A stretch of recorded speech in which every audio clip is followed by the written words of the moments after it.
We now turn to one of the fastest growing areas of private markets, the rise of private credit and direct lending, sustaining returns as the market matures. I'm delighted to welcome our panelists. Christian Grobenski, Managing Director, King Street Capital Management, Edmund Costello, Investor Family Office, Murad Khaled, Managing Director, Marathon Asset Management, Vlad Lounegov, CEO of Mbanq, and Walter Gontarek, CEO and Chair, Channel Capital Advisors.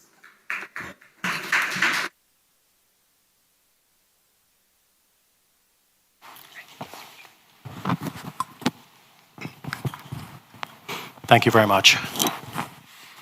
My name is Walt Gontarek. I'm the Chief Executive Officer of Channel Capital, which does ABF private credit in the US, UK, and GCC. So I think this is the panel to be today. And we are truly blessed with this panel because I'm sitting with professionals that quite literally will be and are making decisions over several billion a year in the private credit space. So looking at different asset classes, looking at different geographies. So quite fortunate for us. After the introductions, we're hoping to tackle three main areas, three questions. Given the geopolitical backdrop, uncertainty associated with US policy, the hostilities in the GCC region, et cetera, what asset classes, what geographies are you guys looking at today and fancy today? Number two, what role does the GCC and UK play, for example, in the private credit markets today, whether it be a source of capital or otherwise? And then lastly, I know AI has been discussed, very well discussed on the previous panel, but what does AI mean specifically to private credit and what impact that might be having? And I think some of us use AI and technology in our decisioning and others are investing in the space. So maybe I thought I could start out with an introduction. Christian, maybe I'll start at the far end and we'll work our way over. If you could introduce yourself. Sure. Many thanks, Walter. So, I'm Christian Grobenski. I'm running capital markets and origination in Europe for King Street. We are a 30 billion AUM firm, opportunistic credit investor in that space for the past 30 years across a number of strategies and flexible capital, and ultimately, given the topic here today, across Europe, the US, Asia, and the Middle East as well. Okay. Murad, would you go next, please?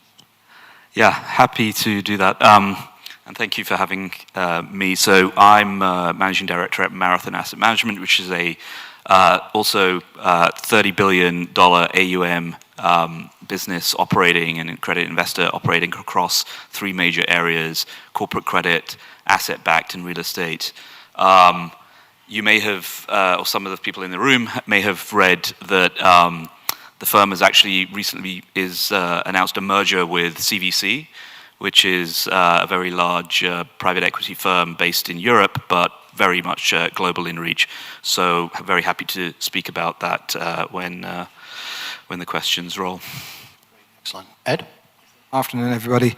I'm Edmund Costello. I started my career at Allied Irish Bank in Dublin before moving across to Bank of Ireland, where I joined the then nascent real estate investment team, which we grew to about 4.5 billion AUM across European real estate and infrastructure. Then in 2009, set up a platform called Trinova, where we invested across the capital stack in real estate asset-backed opportunities in the UK, Europe, and the US, building a fully integrated multidisciplinary team of circa 50 people with just under 2 billion of AUM. I recently exited the Trinova business in order to launch a new platform later this summer, focused on providing equity and debt to mission-critical real estate and social infrastructure that will thrive as AI reshapes the economy. So I was very interested in the last panel, especially. Vlad, you're looking pretty good given you flew in from the West Coast yesterday. Oh, a little bit earlier than that, but yes, that's true. I do represent the United States on that crest above me. Even though I actually... Proudly, yes. Even though I actually graduated from the London School of Economics about 26 years ago and spent a substantial portion of my life in my professional career here in the United Kingdom. However, here today I represent the United States founded a company called Mbanq, which is an infrastructure provider for financial services industry. I've been in the financial services for about 25 years now. However, my vantage point here on the panel is that we actually use private credit to deploy in loan portfolios of our clients, and primarily in the United States in a product called earned wage access. And I'll talk a little bit more about that in the future. So I am not only am I on the distribution side from the funds that we raise, but I'm also on behalf of our clients, we raise private credit funds in order to fund it, and we've been doing this for quite some time. Excellent. Thank you very much, Vlad. So really, up until probably 2025, in my opinion, as just a student of financial markets for 30 years, private credit was the white-hot area really since late 2017, 18, 19, until middle of last year. And then all of a sudden, these cockroaches appear, according to one of the top bankers of the world. Of course, well, he's talking about cockroaches, and he's right. On the other hand, he's announcing major private credit initiatives of his own, which is very wise and prudent of him. But I get confused. I get confused hearing about BDCs and leverage and people losing money and bad underwriting or bad structure and whatever. So it can be easily a confusing space, private credit. It's a broad term. So with this in mind, maybe I could just start out and ask each of you, what areas within private credit, more generically and generally, are you allocating today and you like, whether it be product, geography-wise? Maybe, Christian, I'll start with you if I can. So we see, probably the best risk-adjusted returns at the moment, not in the, I would say, mainstream direct lending private credit area. So we're allocating most of our capital in more complex, let's say, sophisticated, less crowded markets, and ultimately with rate moves over the last 5-6 years, there's a growing opportunity set on that end as well. That's an interesting theme. So essentially, you didn't use the word, but it's almost more and more solutions-oriented financing in some regard. Yes, for sure. I mean, ultimately, you're entering a phase now where sponsors' M&A exits are not given any longer, right? So they have to look for different solutions or how to prolong or find different routes out, and there's obviously multiple ways to achieve that nowadays, but it's definitely at a higher cost of capital than it happened 5-6 years ago when you had massive inflows in this market, right? So, and just last question on this point, please, if you don't mind. When you are in a deal and you're in competition or you lose a deal, are you losing it to a bank, generally speaking, in your space? No, I think banks are less active, well, I don't say less active, but certainly more prudent and given regulatory standards in these markets. So, I mean, I lose it to guys like Murad, right, at the end of the day. And of course, everyone has like slightly different standards in that sense. But equally, we're probably not losing it to the guys that have essentially started these businesses 5-6 years ago because that they're suffering with their own problems in terms of weakening underwriting standards and ultimately volumes, right, of deals that are coming their way that are not as easy to get off the books or refinanced again. Excellent. Murad, what's the view from Marathon, please? Look, I agree with a lot of what Christian mentioned. I mean, I think in terms of the opportunity set going forward in the context of your framing around Jamie Dimon's comments, I would say that across the entire spectrum of direct lending, which is more plain vanilla, senior secured type financing, which does compete with banks, there has been a lot of noise in that space, and I know we're going to come back to that. And then credit solutions, which is, I think, being given a new lease of life because of the lax underwriting standards in direct lending. So a lot of businesses that have now suddenly found themselves not over-levered from a sort of debt to equity perspective or leverage perspective, but from a interest coverage perspective, are finding that they are, in need of more creative solutions, junior, otherwise type of capital. So those two areas for us are still very active, but I think the opportunity set it has to be born of very forensic allocation decisions and deep due diligence. I mean, that sounds pretty generic, but I think it's going to be proven out.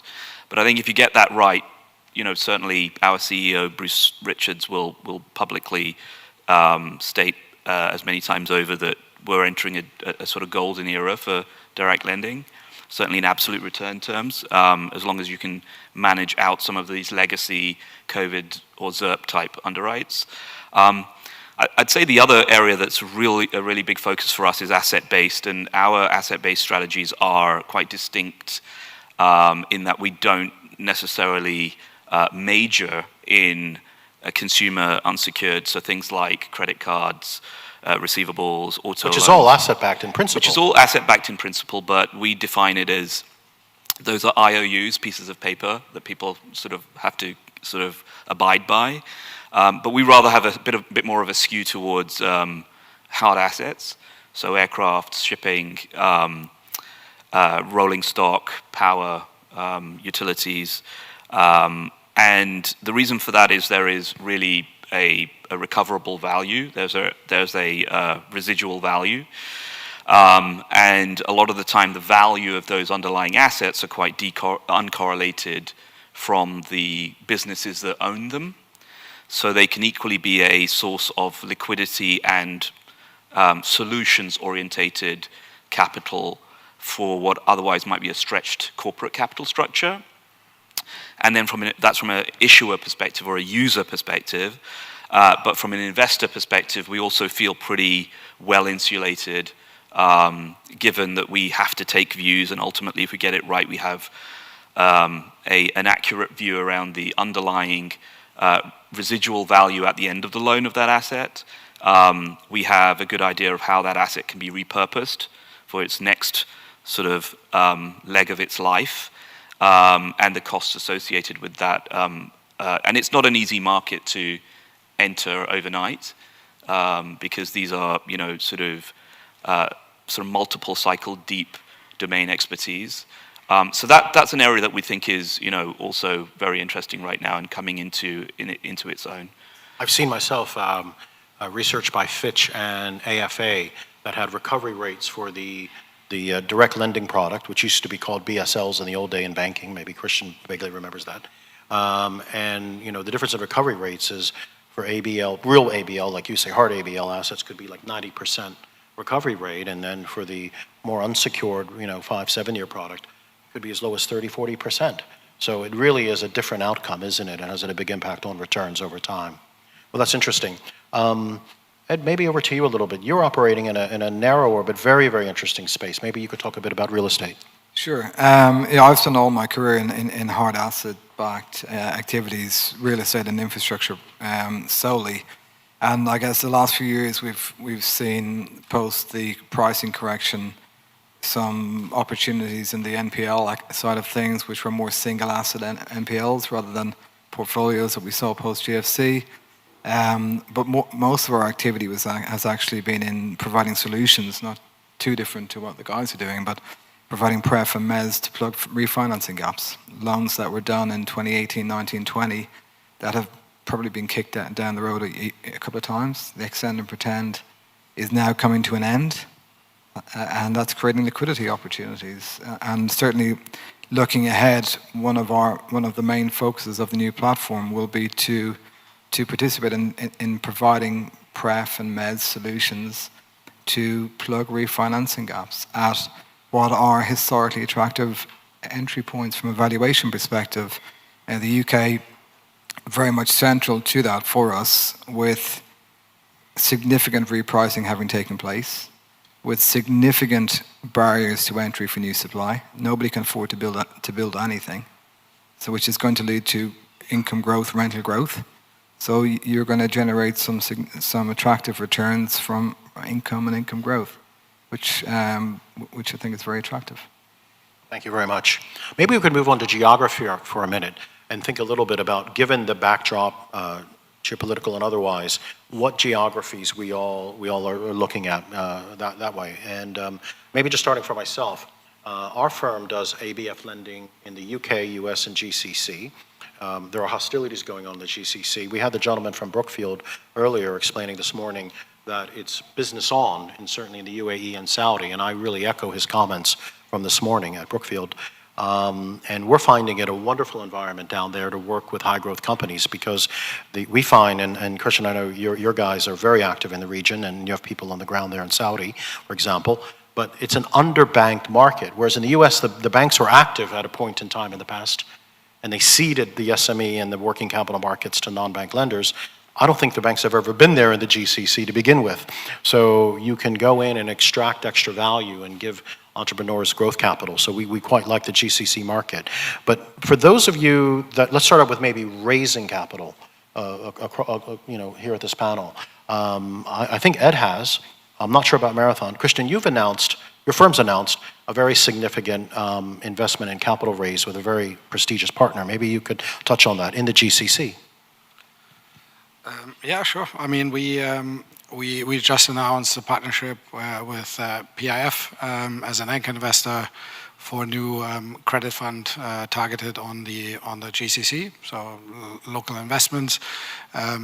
We'll have first close of this at some point in Q3, but already up to this date have probably I want to say a working pipeline of reasonable situations up to like $1 billion, which is ultimately the fund value. It'll be focused on predominantly, corporate asset-backed real estate infrastructure investments. We're also quite active in the claim space, so we can cater all areas of the market, and ideally are targeting a space there that is probably an intersection between one and on the market, which is obviously heavily bank financed, and I want to say quite prudent capital. On the other hand, you have local private capital, but that's probably targeted more towards SMEs and smaller situations. And we're trying to address the middle space of larger opportunities that are requiring private capital, and ultimately, I mean, to no surprise, we've seen an inflow of institutional capital into the region over the last, I'd say, a handful of years anyway, right? I mean, right after the financial crisis, I think that space was intermittently frequented by counterparts like us, investing in all sorts of situations, such as claims or larger conglomerates.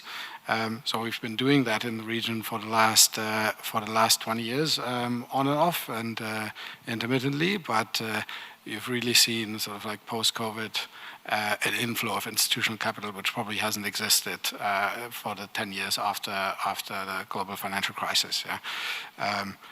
We've been working on that vehicle for the past 3 years, obviously trying to strike relationships or having struck relationships with local stakeholders on all ends of the market. And so the current crisis ultimately came in the midst of our announcement, which is probably both a complication to a degree as well as an opportunity. Yeah. That's amazing, because I mean, I often find people that are either novices or maybe they're learning about private credit. You would think that announcing a $1 billion private credit mandate from PIF to deploy money in the GCC during a crisis, during hostilities, sounds counterintuitive. It doesn't sound very smart. And actually, you and I might argue you run to the fire if and only if you're focusing on what you know very well and others are putting all their tools down. Is that right, or do I have that wrong? I mean, you are seeing this trend in every other crisis in every other region that there's almost a flight. I don't want to say a flight, but certainly a trend investing back in your home markets and going back to your core markets. So ultimately, allocators in the region, right, are very active internationally and have done that for the whole time, and they continue, like sovereign wealth funds, etc. continue to be a predominant figure in that space. But we're also seeing that they start to realize there are equal opportunities in their home markets, which could be quite interesting.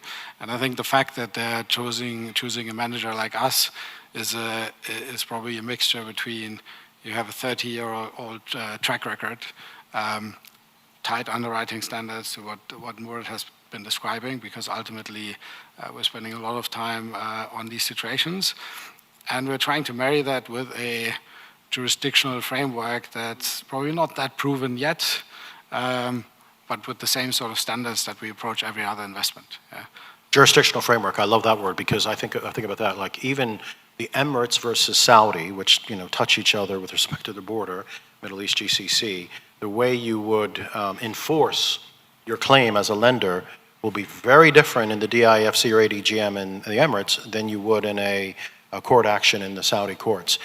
They both work, but they're different. So I think you have to have that. That's well said. Yeah. Right. Murad, how about yourself? I know you from a market-wise, you're looking at Europe closely, aren't you? Yeah, well, I think, I don't view any of these regions as competing with one another. They're very complementary, and I think we're very much an investment-first sort of firm.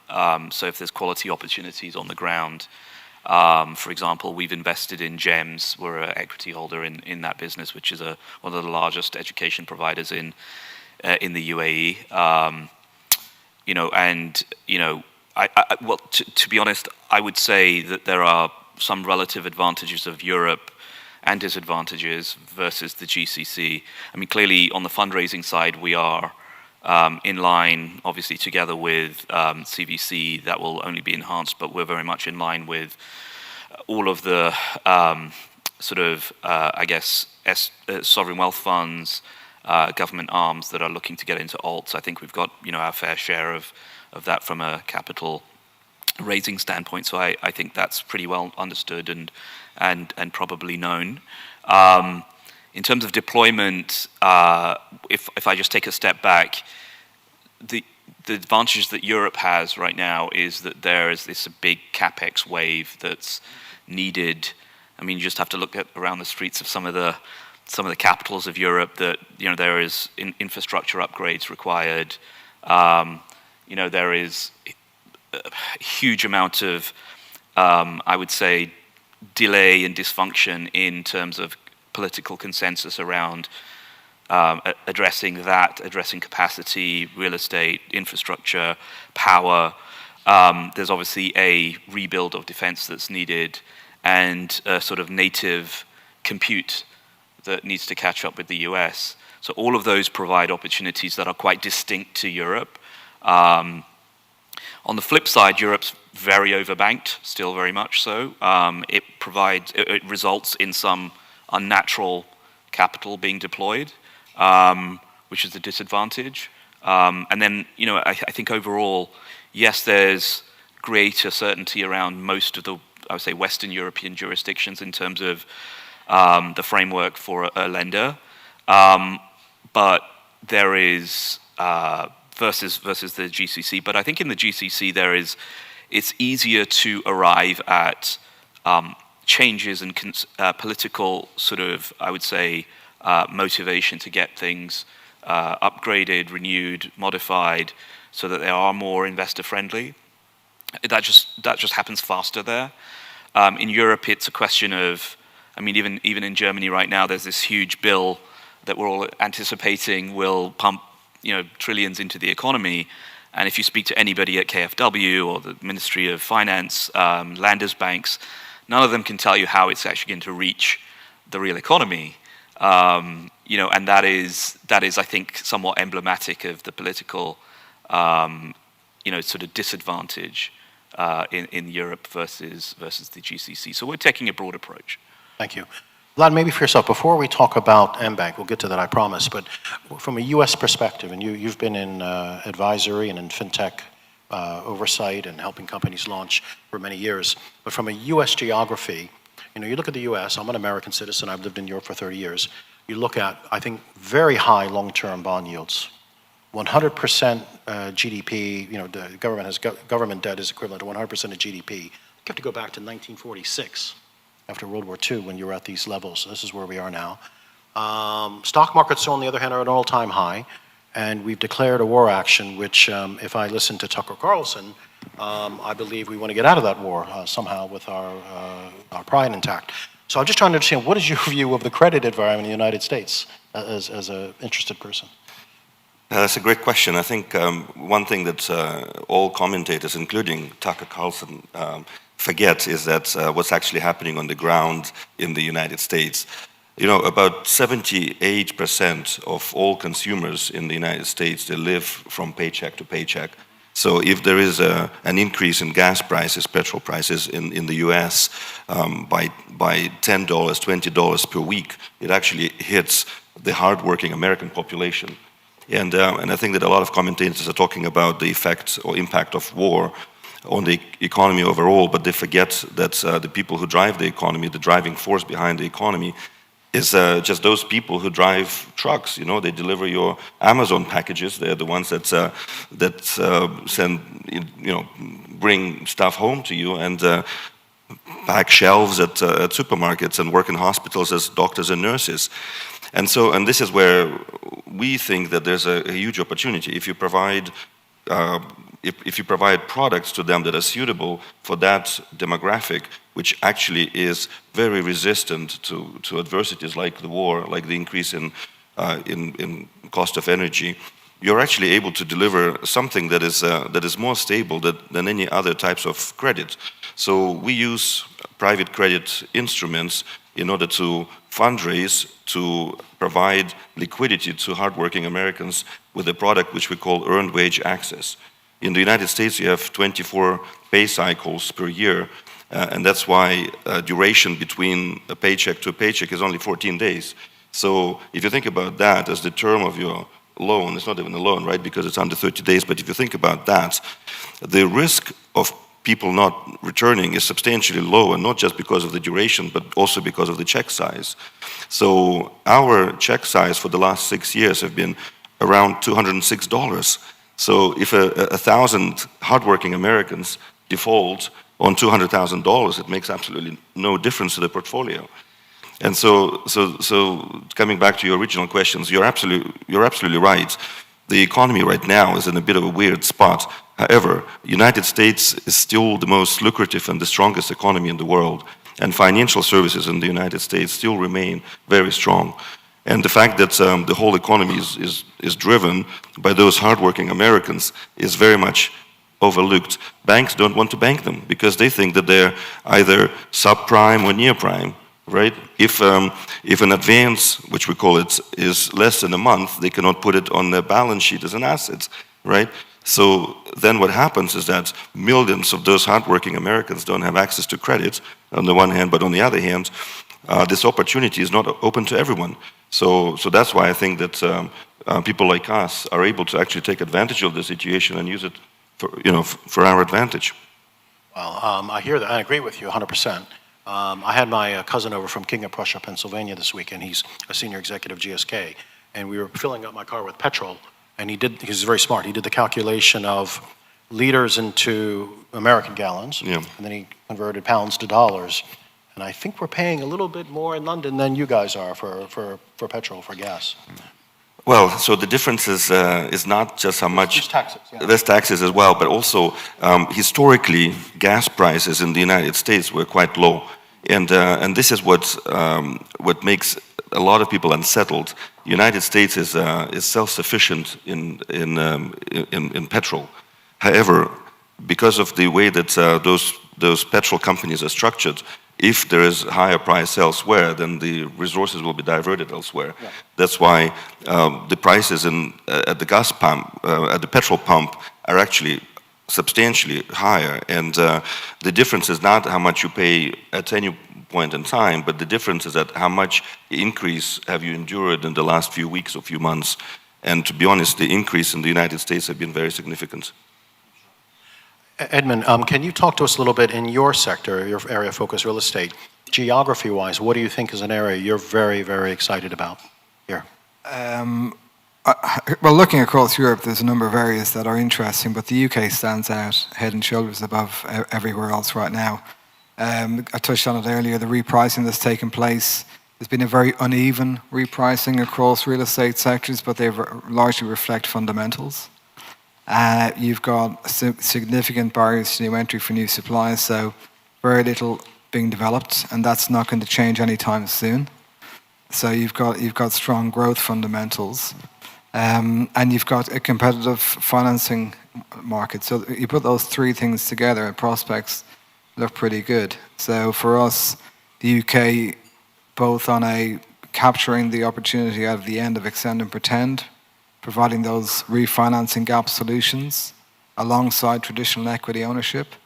That's our focus right now. Very much. Okay, so next moving on to other areas of private credit. When you look at private credit in headlines, I hear things of two camps. One is the underwriting was poor in 2021. I think you guys have touched on this repeatedly, and that may be partially right. Banks used to, by the way, it's not just private credit. Banks sometimes have underwriting. You know, Christian, as you know, you and I worked for large banks before. They have underwriting challenges too, not just private credit. But were some of the issues in the past, you think, underwriting and lack of due diligence with some of the cockroaches? Or do you feel more of the issues that we're facing or will face are regarding a structure of a fund, putting leverage in a BDC, selling it to the dentist in Connecticut or Toronto? Or is it easy to sort of separate and tease those out? Any thoughts? Yeah, look, I think there is certainly a little bit of that in terms of what has been sold hasn't necessarily been unpacked fully for retail investors. The structures, I think, are less, in my opinion, less of an issue than the marking of these positions. And what I mean by that is how the individual investments are valued. I think a lot of them, given the private nature, don't have the same degree of immediate, real-time and tangible scrutiny that the public markets do. And as a result, I think that has been, that sort of, if you will, the original sin that has exposed some of the shortcomings of the structure, or perhaps immediately, in a very quite stark way, I think, come up to the surface for retail investors who perhaps hadn't read the fine print. So I think that issue, if it's addressed and resolved, which I think the market will have to do, it will have to reflect and have to find mechanisms to do that. I think that will carry a lot of the resolution load, if you will. But certainly, you know, I think structures, there'll be some sort of bright lights shone on the nature of those and the appropriateness of those. But I think the heavy lifting has to be done by a little bit more transparent, real-time, reality-based marking of these positions, and that will be the foundation for an improved, upgraded version ready for the retail markets. One of the things I'd be interested in what Christian thinks, but one of the things I was talking to Christian before this panel is that I read that I won't mention the name, but one of the fund managers that did BDCs with leverage, of course, they first put money in, and then they tried to keep things going. Then they put some gates down and limited withdrawals, and this is very typical. And then there's article after article after article in the Wall Street Journal about how terrible the IT sector is going to blow up 35, 40% of your portfolio. So these people are holding these illiquid funds, and these are dentists in Toronto or Connecticut. And you know, someone comes along with a hedge fund saying, we'll buy your units for 60 cents on the dollar. If you need liquidity, we're here for you. And that's fair enough. That's the way the world works. And then, you know, pity the person that sold, frankly, from what I know today, their fund at 60. Pity, because we don't know those are realized losses. And I read recently that's about a 1% of those holders have actually sold their fund. So for all the noise, people have held on. But Christian, I don't know if you have a view about this issue. I mean, I think there's no, I don't want to throw any of my current or former colleagues under the bus who underwrote direct lending deals 5-6 years ago, right? But ultimately, a lot of these structures were done with the assumption of almost perpetual EBITDA growth. Yeah? And clearly now you are approaching the market at the current time, and ultimately most of these companies have not been growing. Your interest rate cost has obviously been, the base rate has tripled, quadrupled, right? Your cost is just going to go higher. I don't even want to criticize, I'd say, the performance of some of these credits or like the underlying product, but clearly what you described on what's been happening on the BDCs, it's almost like a bank run, right? In terms of it almost doesn't matter what the underlying product is, and obviously we've seen this to perfection with banks back in the GFC. This is nowhere near it. but it has some similarities in terms of when investors pull out their capital, it doesn't really matter what you tell them and what the underlying product is like. And we see this now following through in areas of continuation vehicles from direct lenders that have literally no opportunity to either sell these businesses or refinance them. So ultimately, you just keep rolling and kick the can down the road, which is almost like bank-like behavior, what we've seen post GFC for the next 10 to 15 years. LP secondary transactions, right? There's another area which has been growing almost exponentially over the last 5 years in terms of how can LPs get access to their liquidity. So that's a growing market that we're also focusing on. And needless to say, right now, private credit LPs have some concerns, right? But I guess we'll just have to see. I think all it does at the moment is it increases our opportunity set. What you've said in terms of AI software is ultimately an area of the market I almost want to describe. You always have this happening once in a cycle. I don't want to say it's something abnormal, but clearly we'll now have to consider this in pretty much every underlying underwriting process on how we approach it. But these things can happen. But yeah. Thank you very much. Vlad, maybe we could talk a little bit about fintech and private credit. I don't think there's been a lot of fintech discussed. I know you were in the earlier panel this morning, but that's something, you know that space in Europe from your days when you were at, I think it was PwC as co-founder of the fintech practice. Arguably, you're running a fintech now, you know the space well. To what extent do fintech markets and fintech lenders around the world rely on private credit in order to fuel their business? Yeah, that's a very good question. Actually, most of successful fintechs would need to find some kind of capital to be able to give out as credit. If they just focus on deposit programs, we found that most of fintechs inevitably cannot survive because just deposit programs don't really yield a lot of returns, especially to hungry VCs that have invested in them. So every successful fintech sooner or later will go into some kind of lending. In order to fund lending, you cannot go back to a bank and say, hey, look, I need a $100 million facility to lend out as earned wage access, right? So you need to find ways where you would fundraise. And one of the most successful ways, not just for Mbanq, but for many other fintechs that I'm familiar with, has been private credit. And the reason for that is because even if you look at, and I will go to institutional level as well, but if you look at the level of private banks, for example, when a high net worth individual that is easily writing a $50 million check comes to their advisor and says, look, I've already invested in real estate, I've already invested in different geographies, I've already invested in Bitcoin, AI, I've already invested in every buzzword that there is, right? So what else can I do? And like I mentioned earlier, it's amazing how much interest there is in credit-linked notes or private credit type instruments that you can sell through the wealth management channel. So, and it's not just Mbanq, but many other fintechs that I know of, they've been very successful in fundraising that way. Now, what's happening now is that a lot of them have grown up and have become pretty big, and the portfolio sizes have been really big. And inevitably, they start displaying behaviors like they're a bank, to be honest.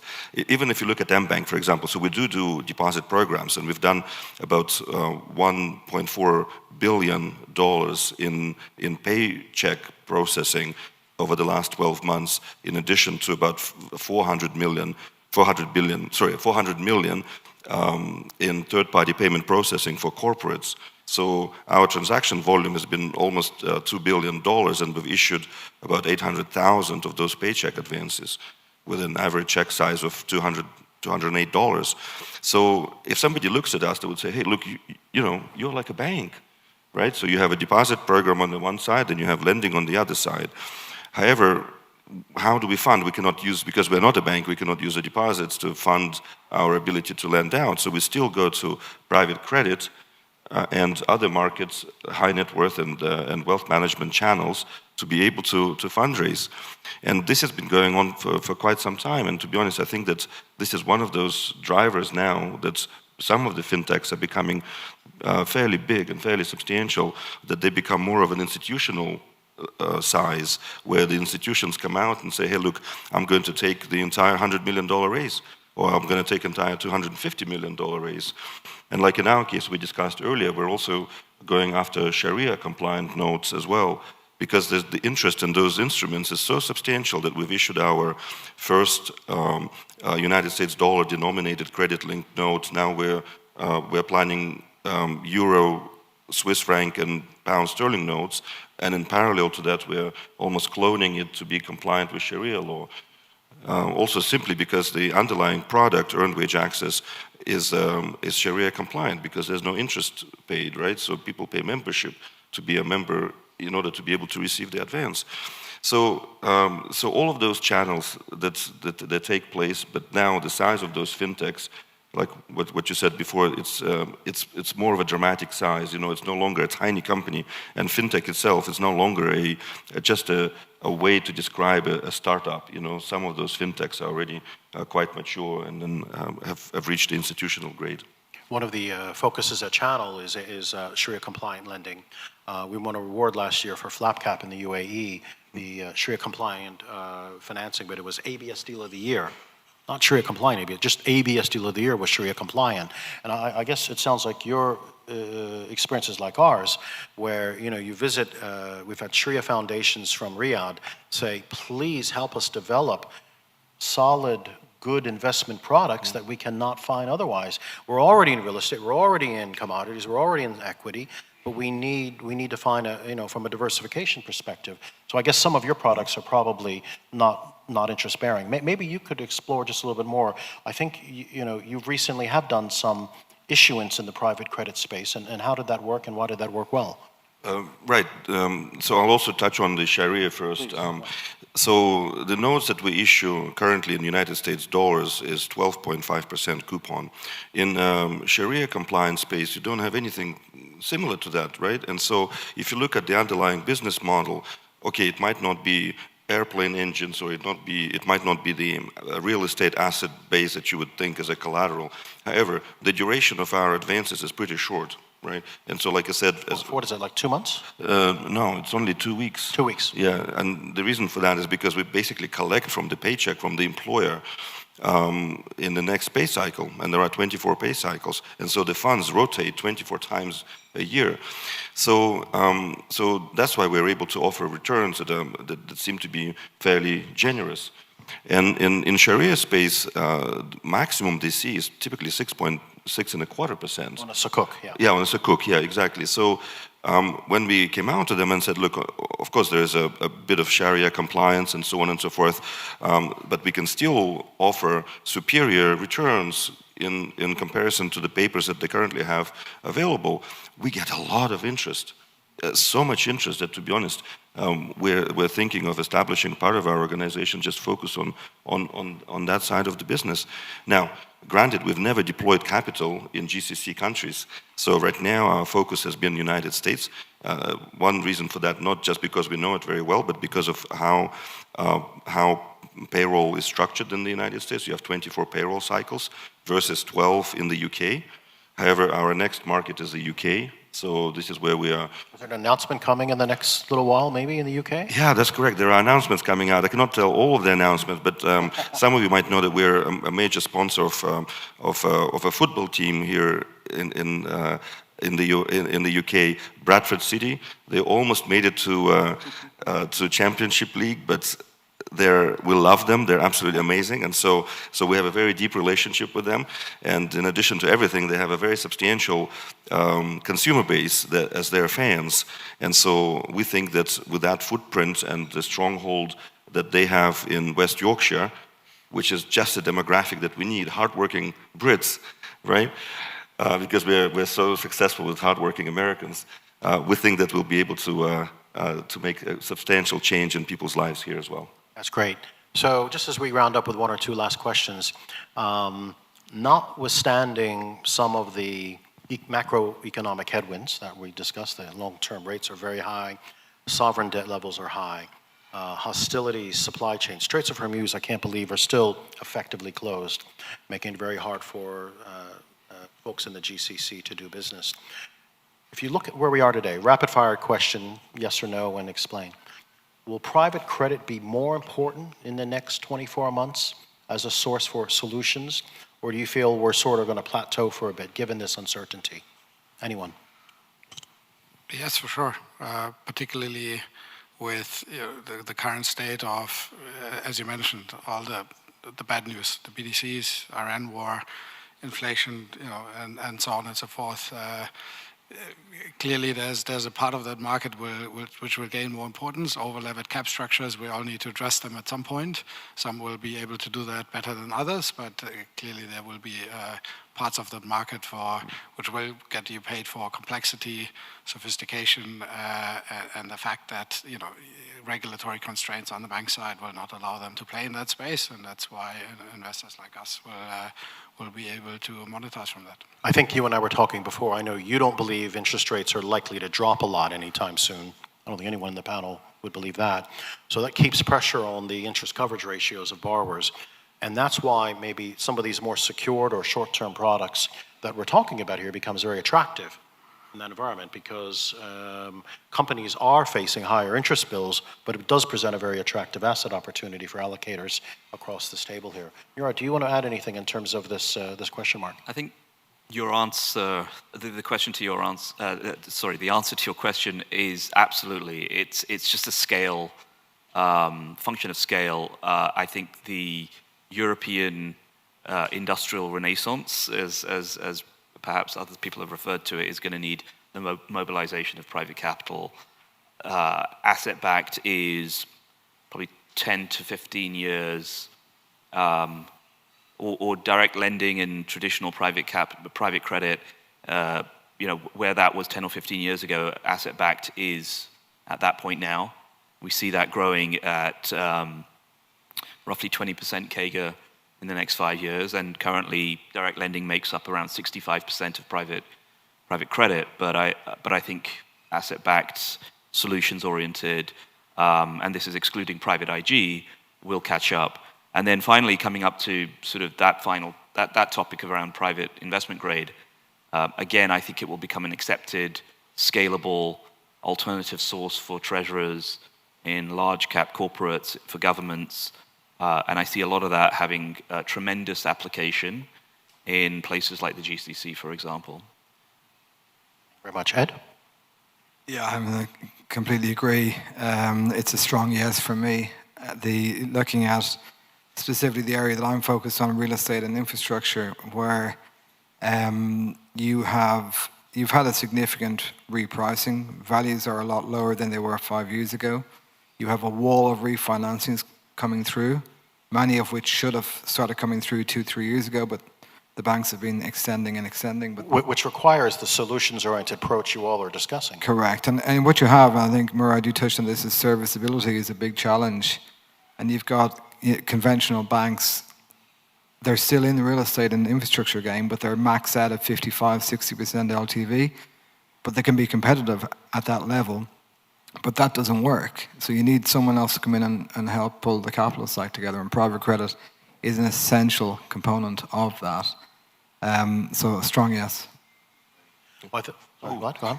Sorry, and a strong yes from me, as you understand. And one thing I would say as well is that during times of uncertainty, especially when you have not just one but multiple wars going on, nobody knows what's going to happen tomorrow. Then all of a sudden you have this AI going on and so on.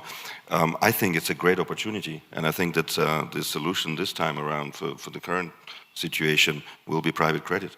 And so I think that its importance will dominate, I think, the solution set in the next few months, if not years.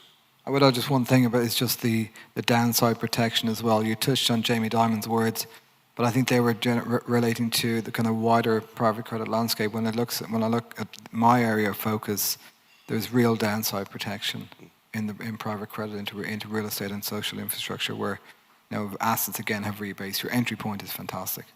I'm hearing a lot of enthusiasm about growth, but growth with prudence. So that's wonderful. Yeah, and also understanding the underlying businesses. Sometimes the historic association of private credit with just giving out loans right, left, and center without really understanding as to what the underlying business case was or use case, I think that doesn't exist anymore. I think people are a lot more advanced, the investors are a lot more advanced, and it doesn't help that the media is not in favor, so that's why everybody is looking almost at every opportunity under a microscope. So I think everybody's become a lot more educated on private credit right now, and I think that's we're likely to experience substantial growth. I mean, that's really great. Thank you very much, guys. I mean, when you read again these headlines and you think that everyone's losing money in private credit, and I think the reality is quite different. And there are some specific areas that need focus and improvement. It creates opportunity, but it sounds like a very exciting space. To the panelists, I want to thank you very, very much. You guys are amazing. Thank you very much. Thank you.